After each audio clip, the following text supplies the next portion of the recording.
Congressional Committee in Washington. Mr. Cohen, who is going to prison for various offences, including lying to Congress in the past, told the committee that the president was a racist, a cheat and a con man.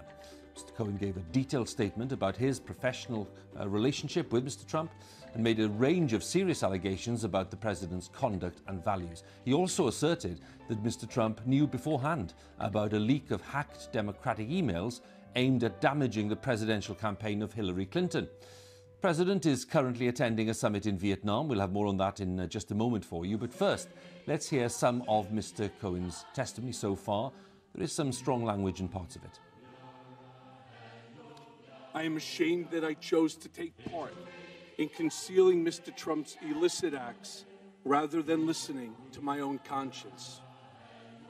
I am ashamed because I know what Mr. Trump is. He is a racist, he is a con man, and he is a cheat.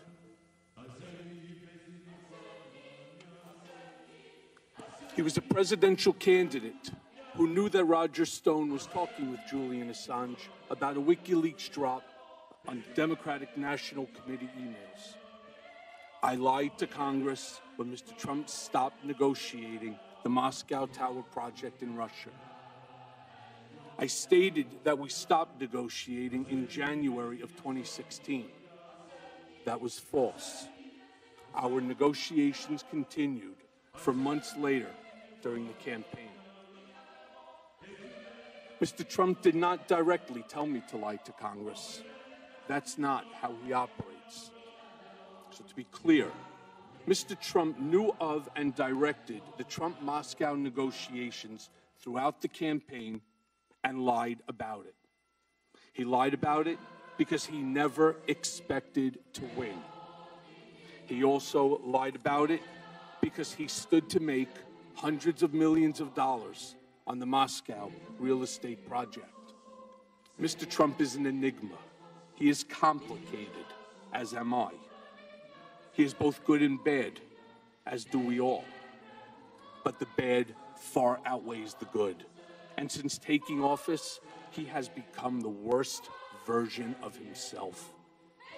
He is capable of behaving kindly, but he is not kind. He is capable of committing acts of generosity, but he is not generous. He is capable of being loyal, but he is fundamentally disloyal.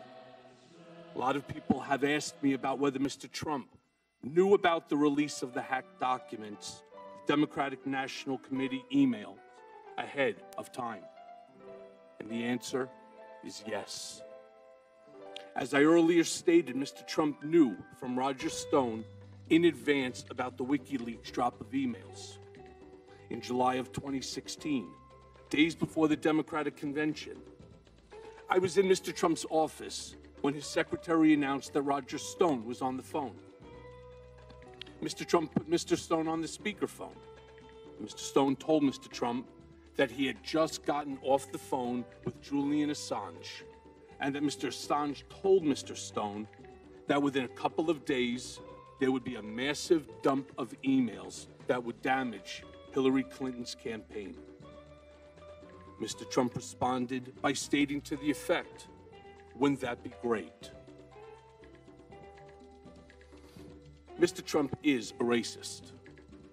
The country has seen Mr. Trump court white supremacists and bigots. You have heard him call poorer countries shitholes. In private, he is even worse. We were once driving through a struggling neighborhood in Chicago. He commented that only black people could live that way. And he told me that black people would never vote for him because they were too stupid. And yet, I continued to work for him. Just a section there of the testimony, the explosive testimony of Michael Cohen, Capitol Hill. My colleague Laura Trevelyan is there monitoring the session for us. Laura, first of all, we had expected a very strong statement from Michael Cohen. Did he go beyond that? Has something come out of this testimony that caught us by surprise in any way? It was all previewed last night, Hugh, but here's the thing. Already here on Capitol Hill, the talk of potential impeachment is in the air from Democrats because they are saying if what Mr. Cohen has detailed is correct, it rises to the level of high crimes and misdemeanors by a president. And here's why. Mr. Cohen said very specifically, "I'm no longer your fixer, Mr. Trump." And he has said and accused the President of the United States of committing a federal election crime while in office by writing a series of checks to him, Michael Cohen, reimbursing him for the illegal hush money payments to Stormy Daniels, the actress who said that she had an affair with Mr. Trump. And that, Mr. Cohen, by the way, is going to jail for that federal election crime. So that's one thing. The second is that we're hearing, as you just played in that clip, there's Mr. Cohen saying the president knew in advance that WikiLeaks were going to have this dump of stolen Democratic emails. By the way, US intelligence has said those emails were stolen by the Russians and given to WikiLeaks. And then you have Mr. Cohen saying that Mr. Trump knew and directed negotiations to build a Trump Tower in Moscow throughout the election campaign and lied to the American people about it. So very serious. But of course, Republicans are painting Mr. Cohen rightly as a convicted liar who has lied to Congress and indeed is going to jail for that. Democrats say this is a tale of redemption, Hugh. It was interesting, wasn't it, as you say, just to pick up on your last point there, Laura, a concerted effort by some members of the committee to say, look, if it was so bad, why did you spend 10 years serving Donald Trump? Why didn't you get out after 10 weeks, for example? The answers to that were what? How would you characterise them? Well, Mr. Cohen is saying that he has seen the light, that he was mesmerised, he was dazzled, it was intoxicating working for Donald Trump, and that now he's realised the error of his ways, that he was working for a racist con man and a liar. But of course, Republicans are saying that he wants to reduce the amount of time that he's going to do in jail. In May, Michael Cohen is meant to go to jail for 3 years for a multiplicity of crimes, by the way, lying to Congress being just one of them. So yes, he's not the greatest witness in the world, but he is saying now he wants to tell the truth to the American people. But it's going to be like a Rorschach test. The president's supporters no doubt will see Mr. Cohen as a liar. Democrats will see him as someone who is ripping the plaster off the Trump presidency and exposing it for what it is. But I think most problematic is this allegation that the president, while in office, committed a federal election crime, writing a check which Mr. Cohen has put on the record, a check signed by the president in August of 2017, reimbursing Mr. Cohen, he says, for this hush money payment to Stormy Daniels.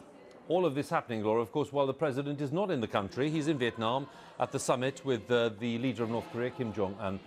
Can we expect Mr. Trump, do you think, in his usual way, to respond on social media, or do you think there'll now be a bit of a legal regrouping after these allegations? Well, you know Mr. Trump, he believes in fighting back, and he already got his retaliation in first, tweeting before Michael Cohen's testimony that Cohen is a liar and he's just lying to reduce his time in jail.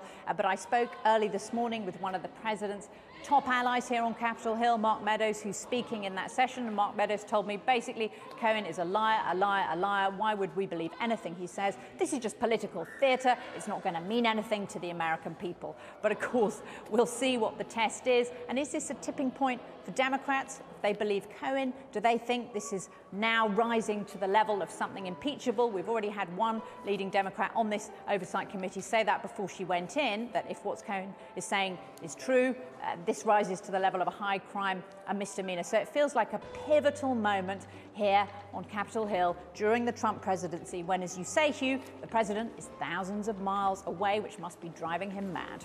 Laura, many thanks again. Laura Trevelyan there, correspondent on Capitol Hill. 5:10 here on BBC News at 5, and some breaking news from Westminster because a prominent parliamentary ally of Jeremy Corbyn has been suspended by the Labour Party after he'd suggested that the party had given too much ground in its response to complaints of anti-Semitism and allegations of anti-Semitism in the party. I'm talking about Chris Williamson, who has apologised for the comments, but it's led to this suspension anyway. Let's talk to Vicky Young, our chief political correspondent.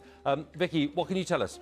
Yeah, well, Chris Williamson, you'll remember, was recorded at a meeting of the Labour group Momentum, and he was saying that he felt the Labour Party had apologised too much for what he said were just a few cases of anti-Semitism. Now, this caused uproar within the party. All sorts of people have been piling in, saying they had to be suspended. The former leader of the party, Ed Miliband, said this was a test for the leadership to prove how serious they really were about dealing with anti-Semitism in the party. Well, initially, Mr. Williamson was just told that he was going to be investigated, but in the last few minutes he has been suspended from the party, which means he's also suspended from the parliamentary group in the House of Commons. A spokesman has basically said that although a notice of investigation, as it was called, was given earlier, that once the pattern of behaviour was looked at by staff, they realised that he had to be suspended. Now, I think the problem for Jeremy Corbyn is that this has only happened after an awful lot of pressure was put on him. Many would have liked to have seen him act immediately and suspend Mr. Williamson. Instead, it's taken a whole day of people taking to Twitter saying that more had to be done before they've acted. So people will still be asking the question of Mr. Corbyn, is he serious about dealing with all of this? The background, of course, being that last week several members of the Labour Party MPs decided to leave to go and join the independent group, and some of them cited anti-Semitism in the party as part of the reason. And there were people, MPs, Labour MPs I spoke to today, who were very concerned that if Mr. Corbyn didn't act robustly against Chris Williamson, that actually more would follow and depart from the party. So he has now acted, but there will still be others who say that he was too slow to do so and that he was simply helping a friend. Just one more, if I may, Vicky. It's to do with the pressure today, because clearly there was pressure before today for the leadership to take action. So when they say that they've looked at the sequence of events and the pattern of behaviour, did they only realise that today? Or I mean, what's the timing of that kind of inquiry then? Well, I think that is the question that still has to be answered, doesn't it? Because there are all sorts of questions being put to a Labour Party spokesman just at lunchtime today, saying, well, why hasn't he been suspended while this investigation continues? Particularly because they were talking about a pattern of behaviour, that this is just not a one-off event. There were other things, including yesterday, that it transpired he had booked a room in the House of Commons to show a film made by somebody who was themselves under investigation for allegations of anti-Semitism. So a pattern of behaviour, and the question will be, look, he should have acted sooner. It was only really because many other people decided to pile in and say that more needed to be done that it looks like he has acted. So even though eventually there will be many Labour MPs who think, yes, Jeremy Corbyn, the leadership, has done the right thing, they will feel that he had to be dragged kicking and screaming to do so. Vicky, many thanks again. Vicky Young, the latest there on that Labour story at Westminster. The time is 14 minutes past 5. Let's take a quick look back again on Capitol Hill, where Michael Cohen, President Trump's former lawyer, has been giving evidence to that congressional committee. Well, it's still going on, except that they've just taken a break. It won't be for that long, and the chairman's still in place, as we can see. But Mr. Cohen and other members of that committee, and the members of the committee, were there to question Mr. Cohen. Many of them, by the way, it's a very big committee. They'll be back in session before long, and we'll be back there to get the latest questioning and the latest evidence as it happens. And of course, we can imagine that there will be a lot of interest in what's going on out in Vietnam, because that is where President Trump is. He's meeting the North Korean leader Kim Jong-un for their second face-to-face meeting, and critics are claiming that there's been very little progress really towards denuclearization since their last meeting, which happened last year in Singapore. Mr. Trump says that if North Korea does give up its nuclear weapons, its future would be awesome. Our correspondent Barbara Plett-Usher is travelling with the president and sent this report from Hanoi. The handshake was not quite as historic this time, but a significant moment nonetheless. President Trump is counting on his personal relationship with the North Korean leader to get action on denuclearization, something he failed to achieve at their first summit last year. Thank you all very much. Thank you. He's also been emphasizing the economic incentive for Pyongyang to give up its nuclear weapons. I think that your country has tremendous economic potential, unbelievable, unlimited. Mr. Trump pressed this theme earlier during a courtesy call with his Vietnamese hosts. This communist country can be a model, he said. It's thriving, and so could North Korea. In Pyongyang, the media was also building expectations for the second summit, another step towards easing the isolation of the pariah state. Kim Jong-un was captured on film easing the strain of the long train journey to Hanoi. His sister and close confidant by his side, this time with an ashtray. The North Korean leader was greeted with pomp and ceremony, but he's under pressure to move beyond the fanfare. He has offered to shut down North Korea's main nuclear facility, but only if he gets U.S. concessions, such as relief from punishing sanctions. Anticipation for this summit is running high in Hanoi, as Vietnam makes the most of its rendezvous with history. President Trump will also be making the most of this. Any success here could help offset the political turmoil he faces at home. But he will have to get commitments on denuclearization to convince the skeptics that he's not being taken for a ride by North Korea. There's speculation the two leaders may announce several measures to improve relations between their countries. But a detailed roadmap towards denuclearization will be much more of a challenge, especially as U.S. officials have admitted they don't agree on what it actually means. Barbara Platt-Usher, BBC News, Hanoi. Time is 17 minutes past 5 here on BBC News at 5. A quick look at the headlines for you. President Trump's former lawyer, Michael Cohen, testifies in front of a congressional committee in Washington. He says Mr. Trump is a racist, a con man and a cheat.